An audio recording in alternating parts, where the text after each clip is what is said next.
Welcome to Abhinav Bharat. నేను అరవింద్. మనకు insurance అనగానే ఫస్ట్ గుర్తొచ్చేదే ఎల్ఐసి. అయితే అలాంటి సంస్థల్లో కూడా ఈరోజు అనేక స్కాములు జరుగుతున్నాయి. సాధారణంగా మనం సొసైటీలో రోజు చూస్తూనే ఉంటాం. అనేక స్కామ్లు అయితే స్కామర్లు, సైబర్ నేరగాళ్ళు చేస్తూనే ఉంటారు.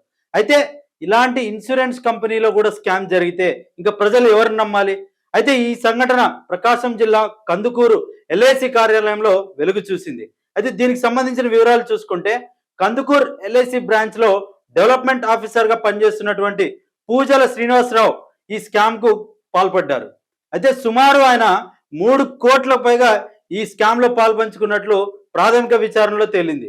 అయితే ఈ స్కామ్ ఎలా జరిగిందని చూసుకుంటే ఈయన గతంలో ఏజెంట్ గా పనిచేశాడు. అయితే ఆ సమయాల్లో ఈయన కొంతమంది పాలసీలను అయితే కట్టించడం జరిగింది. అయితే ఆ పాలసీలు కట్టినటువంటి పాలసీలు ఏవైతే ఉన్నాయో 3 సంవత్సరాల తర్వాత చనిపోని వ్యక్తులను చనిపోయినట్లుగా చూపిస్తూ నకిలీ డెత్ సర్టిఫికేట్లను సృష్టించడం, తర్వాత వారు కట్టినటువంటి పాలసీని క్లెయిమ్ చేసుకోవడం, ఇలా సుమారు 97 నకిలీ క్లెయిమ్లు దాఖలు చేసినట్లు, ఆ డబ్బును తన కుటుంబ సభ్యుల ఖాతాల్లోకి మళ్లించినట్లు ప్రాథమిక విచారణలో తెలుస్తుంది. అయితే ఇది ఎలా అంటే సంస్థలో ఉన్నటువంటి చిన్న చిన్న లూప్ హోల్స్ ను ఉపయోగించుకొని దాన్ని ఆసరాగా చేసుకొని ఈయన ఈ పాలసీ క్లెయిమ్ స్కామ్ అయితే చేసినట్టు తెలుస్తుంది. ఈ స్కామ్ చేసిన విధానం చూసుకుంటే ఎవరైతే ఈ పాలసీ చేసి ఉంటారు కదా, వారు చనిపోకపోయినా చనిపోయినట్లు నకిలీ డెత్ సర్టిఫికేట్లను పుట్టించి ఆ డెత్ సర్టిఫికేట్స్ ని ఉపయోగించి సంస్థలో ఉన్నటువంటి చిన్న చిన్న లూప్ హోల్స్ ద్వారా ఈ క్లెయిమ్ స్కామ్ అయితే ఆయన చేయడం జరిగింది. ఎవరైతే పాలసీ కట్టిన 3 సంవత్సరాల తర్వాత చనిపోయి ఉంటారో నామినల్ ప్రాసెస్ లో పరిష్కరిస్తారనమాట. దాన్ని ఆసరాగా చేసుకొని ఈయన ఈ స్కామ్ అయితే ఉపయోగించారు. ఎందుకంటే దాంట్లో ఏదైతే నామినల్ ప్రాసెస్ చేస్తారో అంటే లోతుగా విచారణ జరపరనమాట.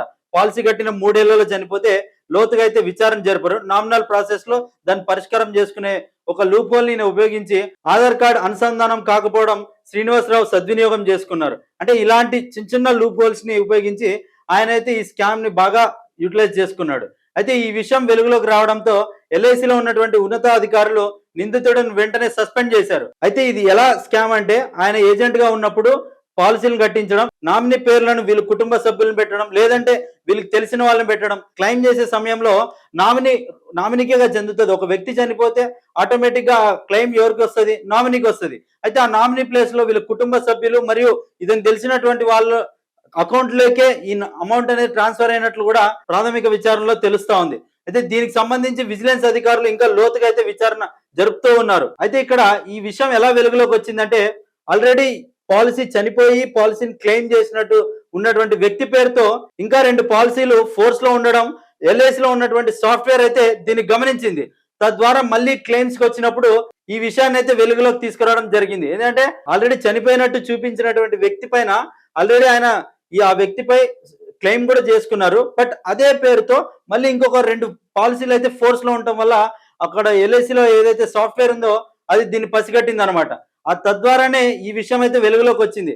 అయితే మనం పాలసీ అంటేనే ఎల్ఐసి అని నమ్ముతా ఉంటాం.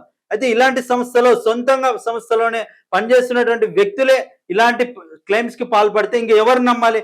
అయితే ఈయన గతంలో ఏజెంట్ గా చేస్తూ 2023లో ఈయన డెవలప్మెంట్ ఆఫీసర్ గా ఉద్యోగం పొందారు. ఇప్పుడు ఈయన ప్రెసెంట్ కందుకూరు డెవలప్మెంట్ ఆఫీసర్ గా పనిచేస్తున్నాడు. అయితే ఈయన ఏజెంట్ చేస్తున్నటువంటి సమయాల్లో ఇటువంటి లూప్ హోల్స్ అన్నింటినీ వినియోగించుకొని సుమారు 3 కోట్ల రూపాయలు, ఇప్పుడు ప్రెసెంట్ తెలిసినటువంటి విషయం ఏంటంటే సుమారు 3 కోట్ల రూపాయలు ఈయన స్కామ్ చేసినట్టు తేలింది. అయితే ఇంకా ఏవైతే ఈయన 97 క్లెయిమ్స్ చేశారో వాటి గురించి ఇంకా విజిలెన్స్ సమగ్ర విచారణ జరుపుతుంది. అయితే ఇంకా దీనిపై అయితే అనేక విషయాలు బయటకు వచ్చే అవకాశాలు కూడా ఉన్నాయి. అయితే ఈ మోసంలో కార్యాలయంలోని ఇతర సిబ్బంది లేదా బయట వ్యక్తుల ప్రమేయం ఏమైనా ఉందా అనే కోణంలో దర్యాప్తు సాగుతుంది.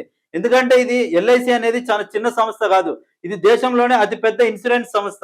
దీన్ని నమ్మి ఎంతో మంది ప్రజలు దీనిపైన ఇన్సూరెన్స్ లో పాలసీలు చేస్తూ ఉన్నారు. అయితే ఇలాంటి సొంత సంస్థలో పనిచేస్తున్నటువంటి ఉద్యోగులే ఇలా చేస్తే రేపు ఎవరిని నమ్మాలి?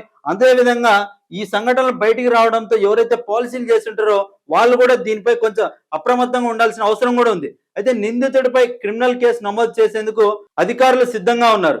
అయితే పాలసీదారులు తెలుసుకోవాల్సినటువంటి కొన్ని జాగ్రత్తలు ఏంటంటే, అయితే మీరు కందుకూరు ఎల్ఐసి బ్రాంచ్ లో పాలసీ ఉంటే కొన్ని జాగ్రత్తలు అయితే ఖచ్చితంగా తీసుకోవాలి.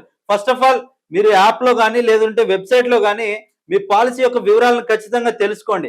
అదేవిధంగా ఎవరైతే నామినీని మీరు పెట్టుంటారో ఆ నామినీ నేమ్ కరెక్ట్గా ఉందా లేదా అనేటువంటి విషయం కూడా మీరు తెలుసుకోండి.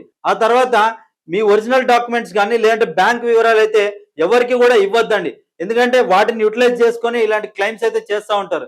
ఇది ఒక ఉద్యోగి చేసిన వ్యక్తిగత మోసం అయినప్పటికీ పాలసీదారులు అయితే తమ ఖాతాలను ఒక్కసారి చెక్ చేసుకోవడం అయితే మంచిది. Thank you.